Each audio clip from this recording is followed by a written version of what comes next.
That was my whole life, my whole livelihood, my family, my house, my cars, my job.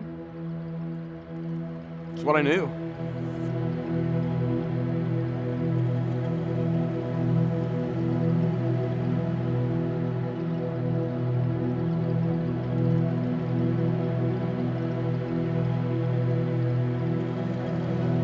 So that evening, the third shift supervisor, Byron Henry, he was filling in for Mike Smith, who was on vacation. So he called me and said, I've been watching the weather, and he said that they were hearing tornado sirens. Looking at the weather reports, the whole county was under tornado warnings.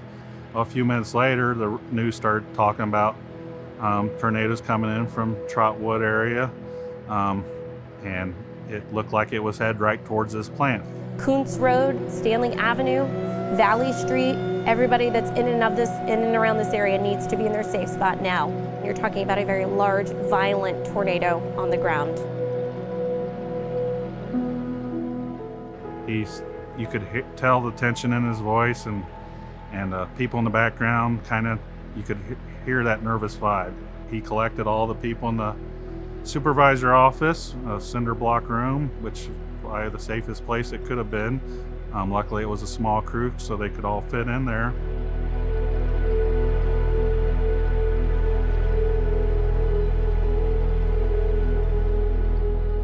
All the clocks everywhere in here were 10 after 11 when the power went out. I didn't notice it at first until I noticed every single clock was 10 after 11.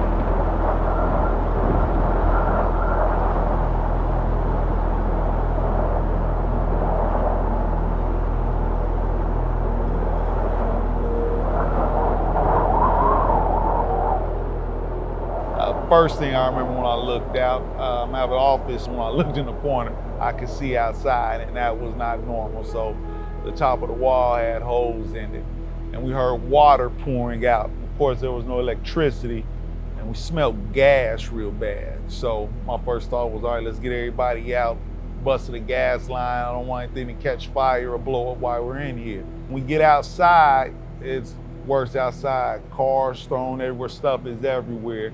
We tried to walk to the edge of the parking lot, but electric wires were down on the ground and they were sparking like crazy, so we couldn't go that way. So we're basically stuck.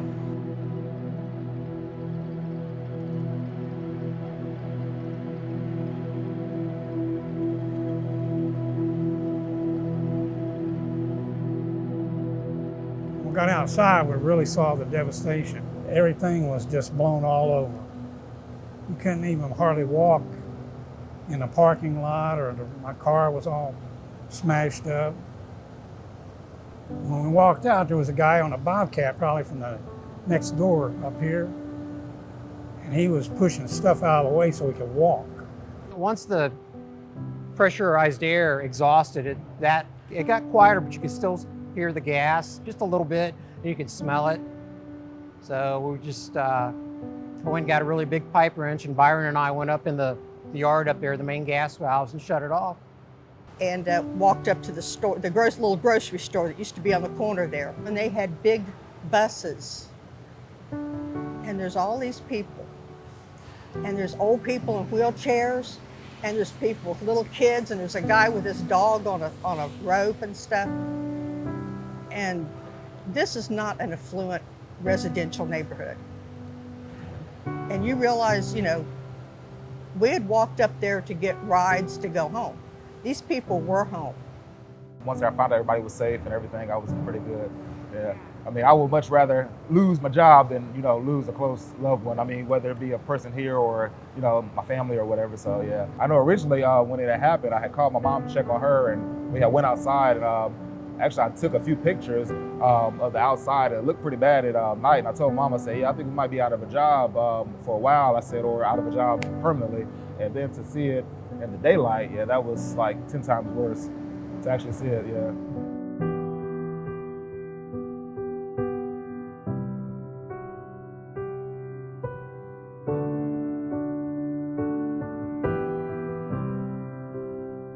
I think everybody was kind of in shock. I mean, we weren't thinking a week down the road or a month down the road. We were kind of in the moment. And to say, what we thought is kind of a tough question, because you were just thinking about the moment of what we needed to do what we could.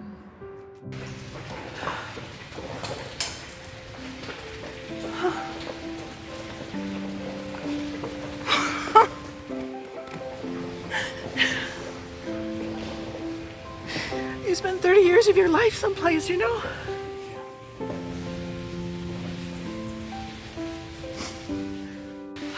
How did even, they're so spread throughout the plant on third shift. Byron got them all into the blockhouse back in 25. Did he page them? And Got them under the desk. Oh my gosh. And no damage to the blockhouse? No.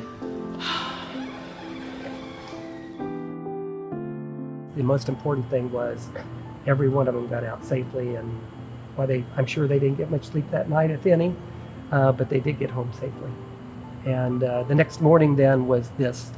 We arrived here about 6:30, and it was the first time you realized it was most of the building. Although I would tell you even then, we didn't understand the total amount of destruction.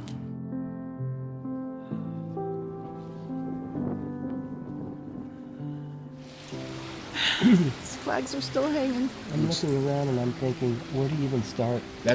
We've said that I don't know how many times this morning. You know what? Where do we even start? When we start, we're going to put it back lean. It's going to be all nice and clean. It's going to look great. We're going to put it back right.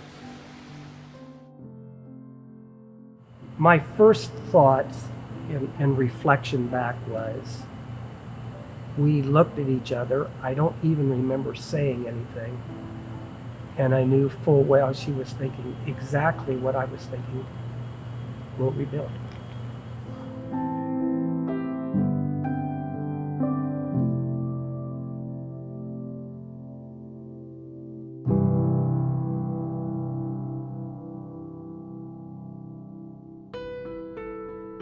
We got 640,000 square feet, roughly, 14 acres under roof. About 4,000 feet of brick wall. I think at that point there was really just there was a void of knowing what we were doing. We just had to do something. So if it was stacking bricks on a skid, we stacked bricks on a skid. We took a broom to sweep the park. Some of us took brooms to sweep the parking lot. Some of us went inside the building and tried to get out what we could. I think the first steps were obviously having a structural engineer in here to deem the place safe enough in certain areas to walk through, because they did rope off some areas that we couldn't walk in and we couldn't be in. Then it was, Gail and I went out very early within the first couple days and said, we got to find another facility to move this to so we can keep running. So within a week, Gail and I found another facility up in Vandalia, an old GM facility, and we started making plans on how do we get material here up to that facility.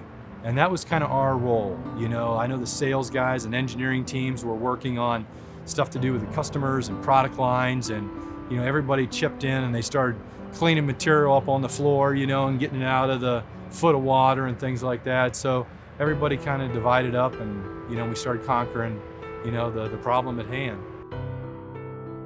One of the things we talked about early on was we have one opportunity to do this right. The building's now been basically destroyed, and when we realized that we were going to have to move the operation to Vandalia, and we started seeing all the equipment from this end of the building get cleared out, it was like, I don't know what right is at this point in time, but whatever that is, we're going to do it right. Thank goodness that in a very short period of time, she said, call Shook.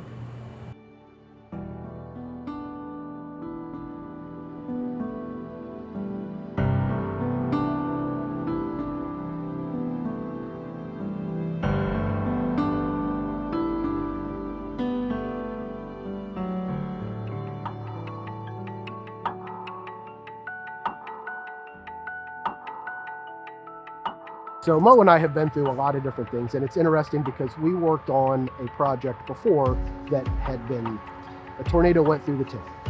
So as this happened, it was just kind of an off the cuff, hey, look what I'm dealing with today. And it was a picture of and he says, what the heck is that? And it took him like less than 5 minutes to call me. Hey, do you need help? Yeah, sure, if you want to come help. If you want to come out of retirement and help out, you're more than welcome. He says, well, when do you need me? I'm like, I'll see you in the morning. Well, I seen a building that was in pain. And the first thing we had to do, we were told that, hey, we need to cover this building so it won't get rain inside. And so the amount of work that we had to do in the shorter time that we did it in, things just fell together. I was fortunate to have a good crew, a hard-working crew, and whatever it took, they did. And very professional, and an attitude of what do you need?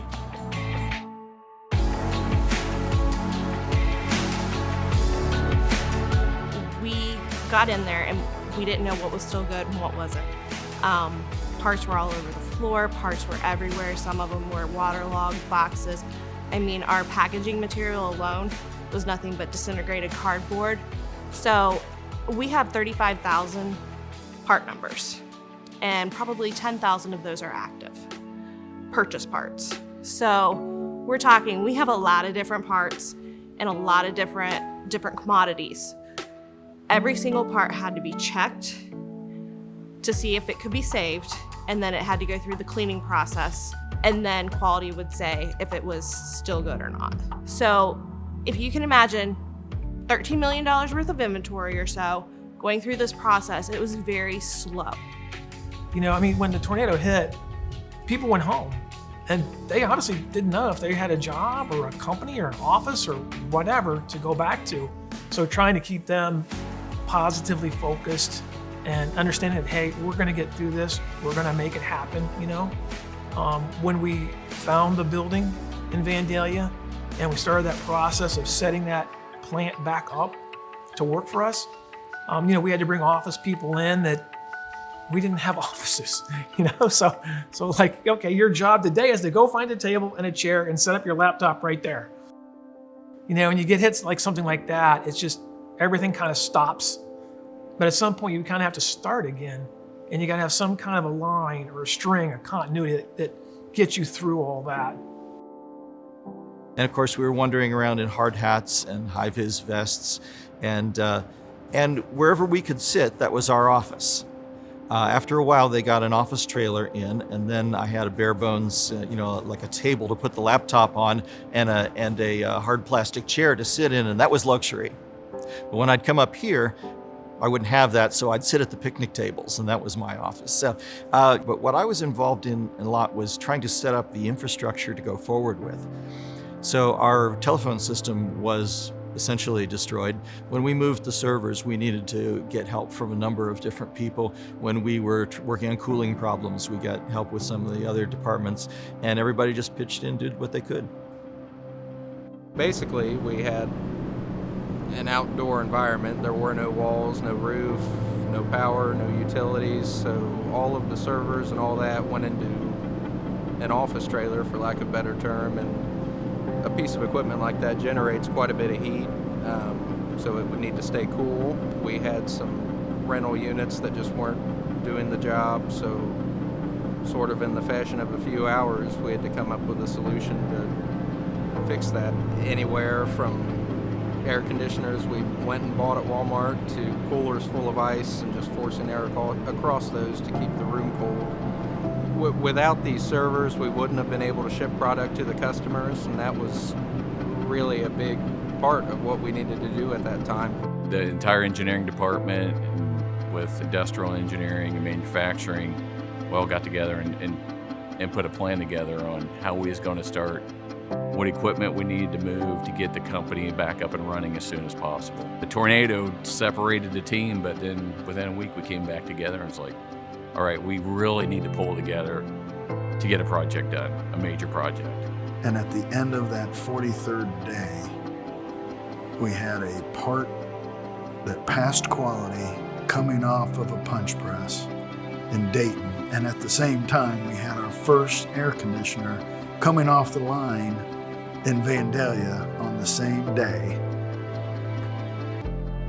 And everybody made it happen. I mean, and it happened. And it was 43 days after we got hit by a tornado. We didn't have a Vandalia facility. And when we got that facility, there wasn't even working lights. There was dead birds all over the place. It was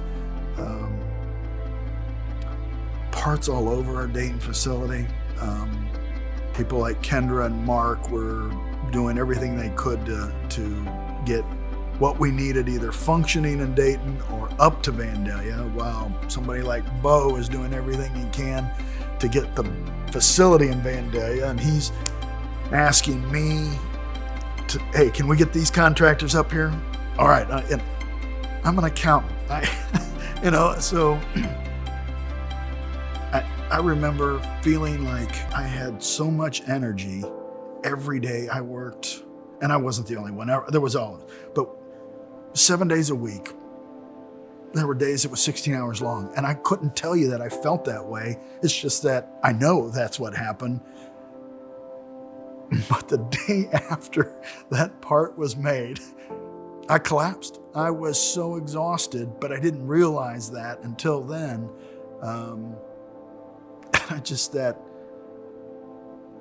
I knew then we're gonna make it.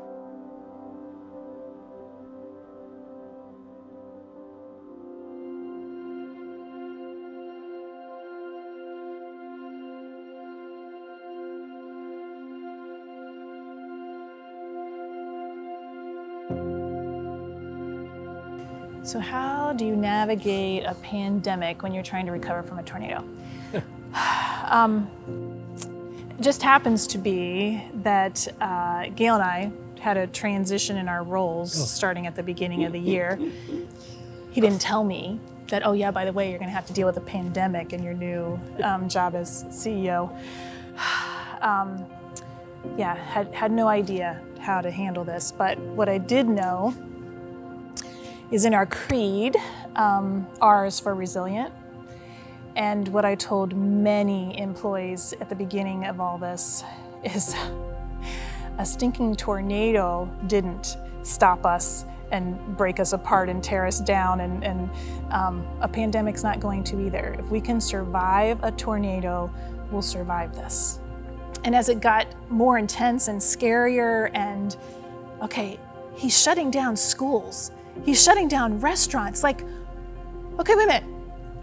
Can he shut us down, you know? And then, okay, it's trying to understand an essential business, and then it's just being so grateful and so, just how blessed to be an essential business. I'm not sure where we would be if we had not been deemed as an essential business, because we were so far past due to our customer when this thing was happening. How do you recover from that?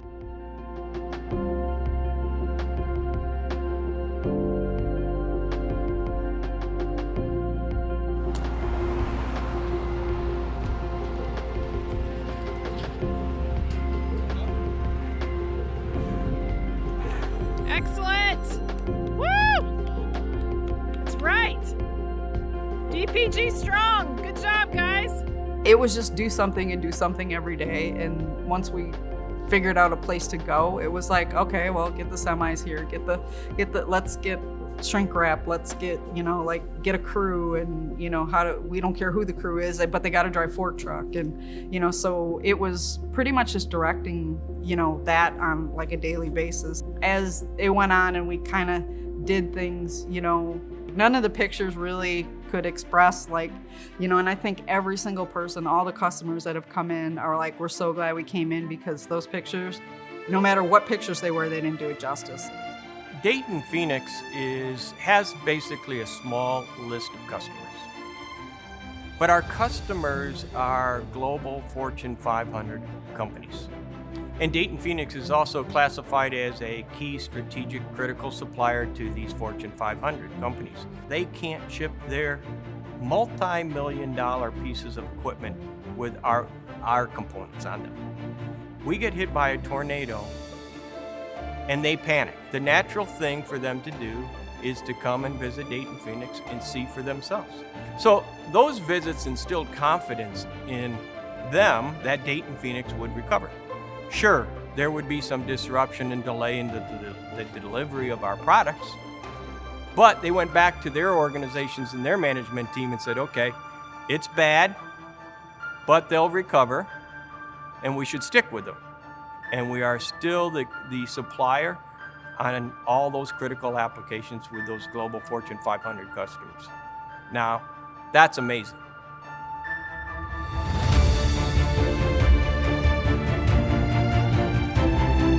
So it's Monday morning, starting week 5. The crane is getting set up this week. 18,000 pounds, one of those. So pulling the stuff off the roof and trashing it. Yay.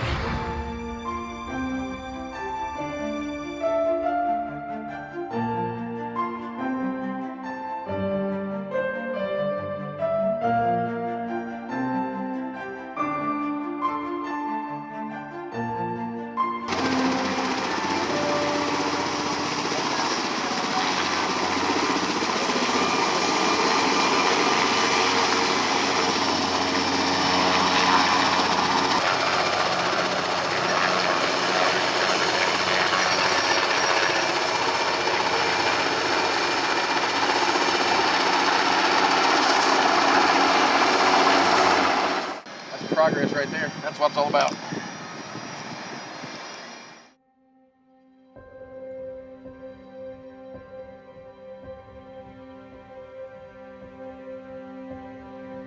Christy and Gail, I know they've been out here like crazy, but that next morning and so on, they was out here day and night, you know, just fell in line with everybody else, but that's what everybody had to do, and everybody knew that you was just gonna be doing whatever was needed from the company. I kept asking when something comes up that I can volunteer to go and help, please, you know, ask Christy what I can do.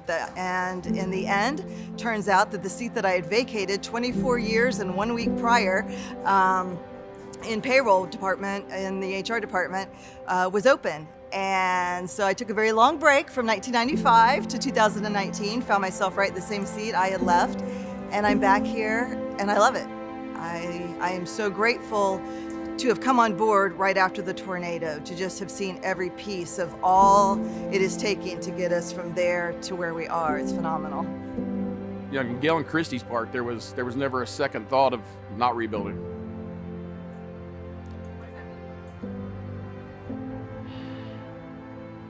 Wow. We're not gonna put this part in. I mean, it meant everything. I mean, that was my whole life. It was all hands on deck. We did whatever we needed to do. Said they could have said bye, guys, you know, and see ya, but they stuck it out for us, you know. We got a job. I think that the decision to rebuild kind of put all of those doubts to rest. I don't think there was much of a hesitation to rebuild. Just phenomenal, you know. They always have had the mindset to keep jobs in Dayton, create jobs, keep jobs in Dayton. And walking away with a check wouldn't have done that, but rebuilding has done that. And it's gratifying to work for a company, to work for people. We don't work for a company, we work for people. We work with each other, for each other. You know, they bought this place a long time ago to save 100 jobs. They saved almost 400. I'm sure at great cost to them. I'm pretty grateful for Gail and Christy and Keith and all them guys for keeping us on. It was just a commitment that, quite frankly, had we made any other decision, the previous 27 years would have been kind of a lie. So it was just staying consistent with who we are and what we wanted to do.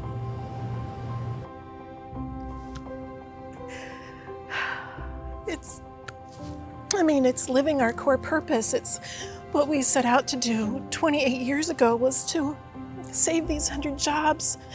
And here we are, 28 years later, just working really hard to try to save those 100 jobs. But to hear that our employees, it is a huge responsibility, trying to take care of 400 lives. There is not, and families, 400 livelihoods, and all the families that go along with that.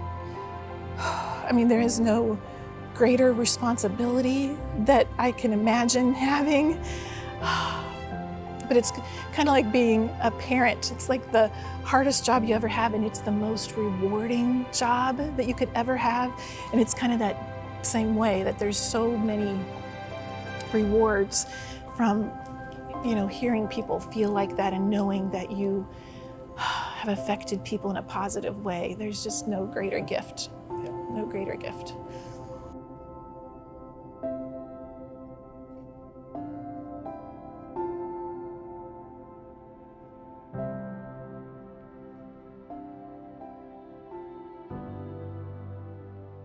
Afterwards,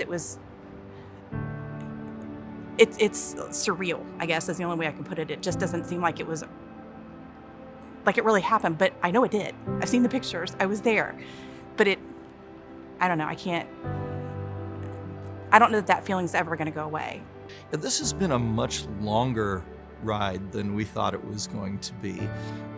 This was very much a temporary place, so the fact that it was a little bit dirty and run down and not a lot of privacy and not a lot of storage and all those sort of things, we thought, well, we can put up with that for a few months.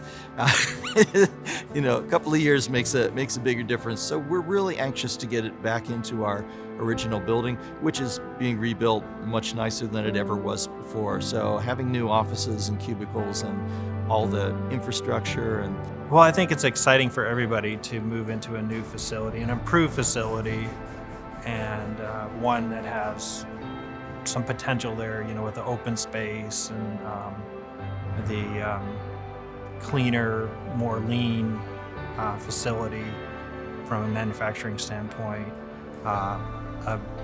even better equipped lab. It will make us stronger as a company, and I think that everybody's had a role in that. Everybody's worked hard and tried to do the right thing. All of the people, the camaraderie with what it is that we've done, and all the people that we've gotten to work with, whether it's the Dayton-Phoenix folks, whether it's the specialty contractors that we couldn't have done, and none of what you've seen out here could have been done without any of those folks. It's been great forming those relationships, but I know when we pull our trailers out and my truck leaves for the very last time off of this site, DPG has recovered and they can start a new chapter of their life. We've got a beautiful new building. We've got a lot of new equipment. We've got a great space for business growth. Who wouldn't want to come into a building like that? And it's a great selling point for DPG. So with all the things we're doing, it sets us up for a great future. We've been through a lot, and you look back and it just seemed like it didn't faze us. It was like, okay, we're gonna take this hill. We're gonna get through this, and nobody ever. There's been some down times where it was tough, customer calls, and we can't get a shipment out or something like that. But the collaboration and the passion from people that love this company. It's not the company, it's the people. It's great. Everybody wants to help everybody, so it's great.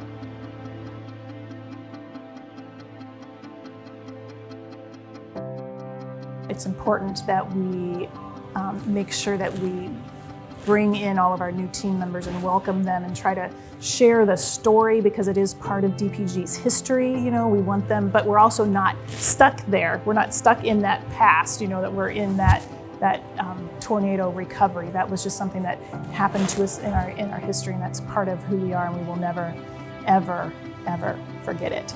It just, every day, it helps drive you on to this, that knowing we're going to get through this and there's better days ahead. And it's about how many extraordinary things happen in just an ordinary day. And they aren't big things, they're little things every day. And that's because we have great people, great people. You know, there's any other manufacturing company can have that same equipment that we have. And I don't know if they can have such a beautiful office or not, I'm not sure. But anybody else can do that. But they don't have our hands, our brains, our hearts, our love for what we do. No one else has that.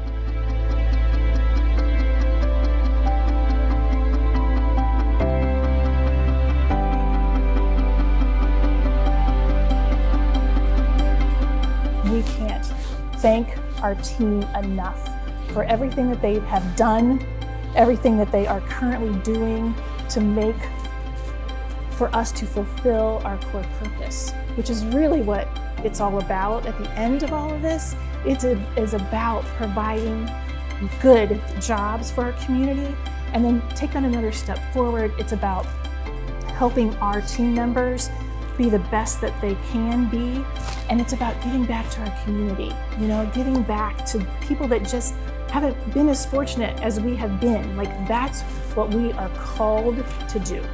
That is what we are called to do, and we could not do it without this great team that we have. I see a team stronger and more committed to each other and our core purpose than ever before. A tough team made of tough people who can get through the toughest of times together. A team that has gone through our darkest hour together, and with God shining His light over us, leading us the way to a very bright future